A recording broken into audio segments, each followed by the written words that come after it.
Hi everyone, welcome to the Italian unification process. In this section, we are going to learn about the unification process of Italy. Like Germany, Italy too had a long history of political fragmentation. You can see the map here. Italy has different emperors or kingdoms controlling it. Italians were scattered over several dynasties as well as multinational Habsburg Empire. During the mid of the 19th century, Italy was divided into 7 states in which only one region, that is the Sardinia, the Kingdom of Sardinia and Piedmont, was ruled by an Italian prince. The north was under the Habsburg Empire and the center was the Papal States ruled by the Pope, and the southern states, the Kingdom of Sicily, was controlled by Spain. Even the Italian language had not acquired one common form and still had many regional and local variations. Giuseppe Mazzini, during the 1830s, had sought to put together a coherent efforts for a unitary Italian republic. So he is Giuseppe Mazzini and he is Victor Emmanuel II. So he also formed a secret society called the Young Italy for the dissemination of his goal, to achieve his goals. But the failure of the revolutionary uprising both in 1831 and 1848 meant the mantle now fell on to the Sardinia Piedmont under its ruler King Victor Emmanuel II to unify the Italian states through wars. In the eyes of the ruling elite, this region, a unified Italy, offered a possibility for the economic development and political dominance. That's all we have in this section. Stay tuned. We'll catch you in the next section. Welcome to the section on the Italian unification. Now we are going to learn about the Chief Minister Cavour, who led the movement to unify the regions of Italy, was neither a revolutionary nor a democrat. Like many other wealthy and educated members of the Italian elite, he spoke French language much better than he did the Italian. Through a tactful diplomatic alliance with France, engineered by Cavour, the Sardinia Piedmont Kingdom succeeded in defeating the Austrian forces in 1859. Apart from the regular troops, a large number of armed volunteers under the leadership of Giuseppe Garibaldi joined the fray.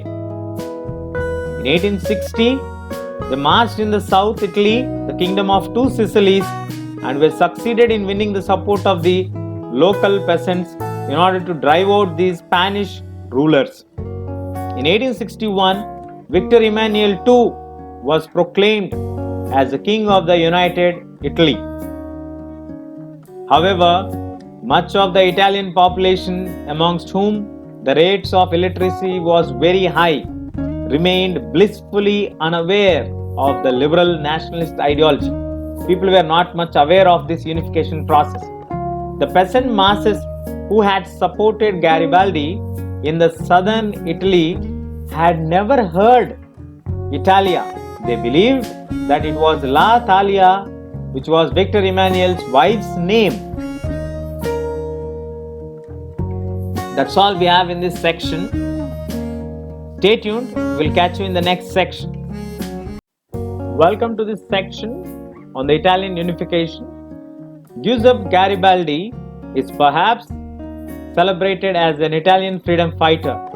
He came from a family engaged in the coastal trade and was a sailor in the merchant navy. In 1833, he met Mazzini, Giuseppe Mazzini, and joined the Young Italy movement and participated in a republican uprising in the Piedmont in 1834. The uprising was suppressed and Garibaldi had to flee to South America, where he lived in exile till 1848. In 1854, he supported Victor Emmanuel II in his efforts to unify the Italian states. In 1860, Garibaldi led the famous expedition of the Thousands to South Italy, where fresh volunteers kept joining throughout the course of the campaign till the number grew around about 30,000. They were popularly known as the Red Shirts. In 1867, Garibaldi led an army of volunteers to Rome, but the last obstacle for the unification of Italy, the Papal States where a French garrison was stationed. The Red Shirts proved to be no match for the combined forces of Papal States and French. It was only in 1870 when the war with Prussia withdrew its supports from Rome, the Papal States were finally joined to Italy. That's all we have in this section. Stay tuned. We'll catch you in the next section. Hi everyone. Welcome to the final section on the Italian unification. The accomplishment of the unification of Italy is done in 5 stages. Stage 1. Cavour raised the unification of Italy as a matter of European concern at the Congress of Paris, which was held after the Crimean War. So after the Crimean War, there was an assembly which was called the Congress of Paris. In that, Cavour raised the matter and the need for the unification of Italy. So there was a pact signed known as the Pact of Plombiers, where Napoleon gave Sardinia military help against the Austrian Empire so that they can defeat them and add Lombardy to Sardinia. Then in the first stage, Lombardy was added to Sardinia Piedmont Kingdom. That is stage 1. In stage 2, Austro-Prussian War broke out in 1859, where the nationalists of Parma, Modena and Tuscany have ousted out, revolted and sent the rulers outside.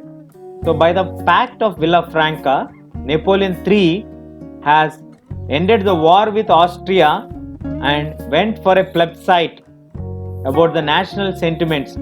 So in this one, Cavour once again won over the Napoleon support to persuade him to agree for the proposal to merge the states of Parma, Modena and Tuscany to the Kingdom of Sardinia and Piedmont. So in the second stage, he was able to do this one by the Pact of Villafranca. So in stage 2, they were able to merge Parma, Modena and Tuscany through the plebiscite conducted, and people have voted in the favor to join and annex with the Kingdom of Sardinia, Piedmont. In stage 3, Garibaldi landed in Sicily in 1860, and with the help of the Red Shirts army, he captured the Sicily and brought Naples under his control. So he handed over both these two, Sicily and Naples, to King Victor Emmanuel for his completing the process of the unification of Germany in stage 3. Now, the Kingdom of Sardinia, Piedmont has Lombardy, the Parma, Modena, Tuscany, Venetia regions are yet to be joined, Papal States to be joined, and the kingdoms of Sicily were brought under the control by Garibaldi. Stage 4. When the Austro-Prussian War broke out in 1866, Bismarck promised Victor Emmanuel that if he invaded and Venetia, he will cede Venetia to Italy once the Prussian War is won over, the Austro-Prussian War won over by Prussia. The same way, the Austro-Prussian War was won over by Prussia and they added Venetia to Sardinia Piedmont Kingdom. So like this, almost all parts are completed except the Papal States. In the stage 5, there was a Franco-Prussian War which broke out in 1870. Napoleon III was compelled to withdraw his forces and army from Rome, the Papal State region. Taking advantage of this situation, Victor invaded Rome and captured it. Later it was merged with the Sardinia Piedmont Kingdom and with that the entire unification process has been completed, and Victor Emmanuel was declared as the king of the united Italy. So in this way, the unification of Italy is being done in 5 stages, and in the last stage they were able to unite it completely. Let us check our learning. To understand the unification process, case study on Germany and Italian unification. You can draw a comparative table with the unification process of Germany and Italy, where you can add here 3 battles are fought. The main person was Bismarck. Here you can list out the people who fought, how many stages it was fought, and how the things have happened. That's all we have in this section. Stay tuned. We'll catch you in the next section.